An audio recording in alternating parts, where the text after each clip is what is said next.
One ATT firing tactic is called turning fire. Essentially, the idea is to engage an enemy with a short-range weapon, in this case an MP5. Coordinated turning and firing simulates negotiating tight corners, as if in a built-up area, while engaging an enemy with stealth and shock. Then there is the roll and fire. A similar tactic, but one which physically prepares infantrymen to use their own body to both evade incoming fire as well as surprise the enemy with a quick physical maneuver that puts the shooter in a better firing position.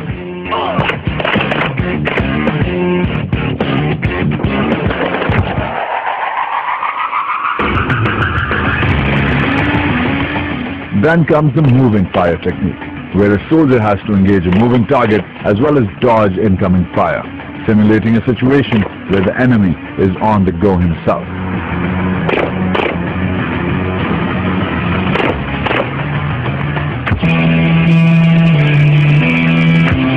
There is also the window storming tactic, where shooters have to jump through a small on-fire window and engage, all in one smooth, rapid maneuver.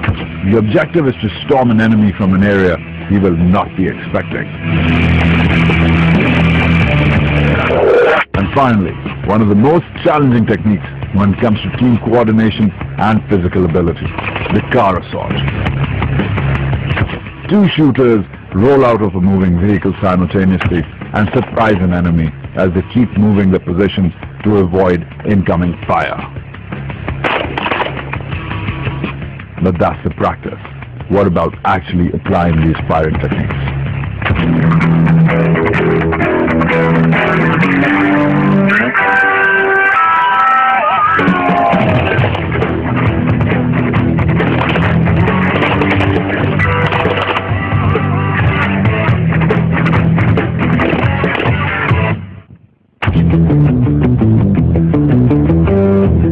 This is a compound clearance exercise.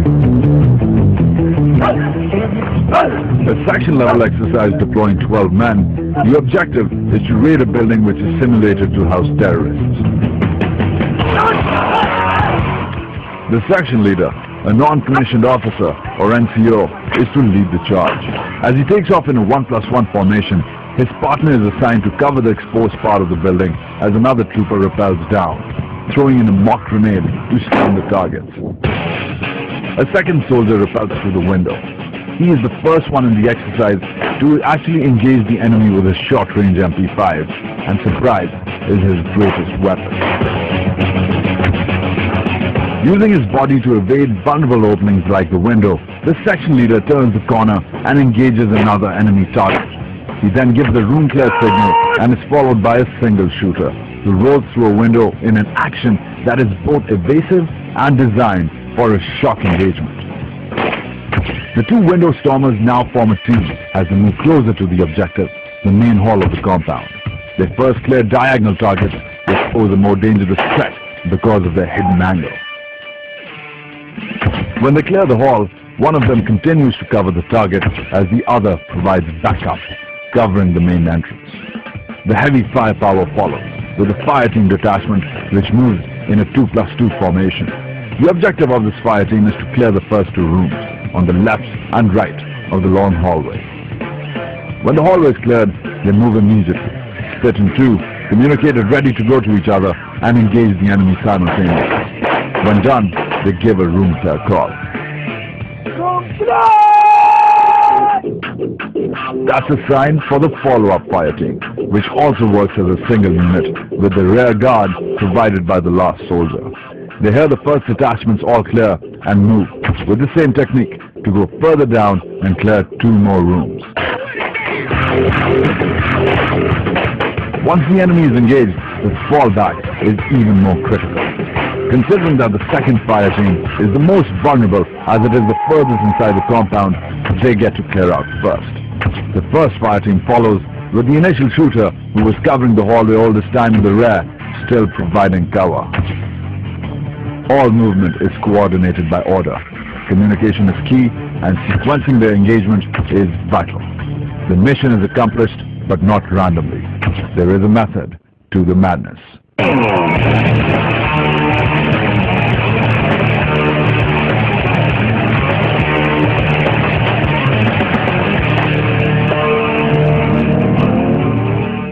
But it's not always that easy. The infantry also prepares for more complicated operations. In this case, a hostage rescue exercise also done at this section level involving 12 men. This is the scenario. A hostage is being held by terrorists in this compound. 2 guards are simulated to be posted outside. To keep up the element of surprise, 2 snipers must engage both these guards in quick succession.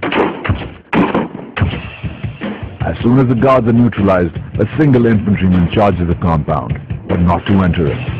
He will actually provide cover on the far, vulnerable end of the building. Considering he is the first one in, he has to be quick. When he has covered his position, the first fire team deploys.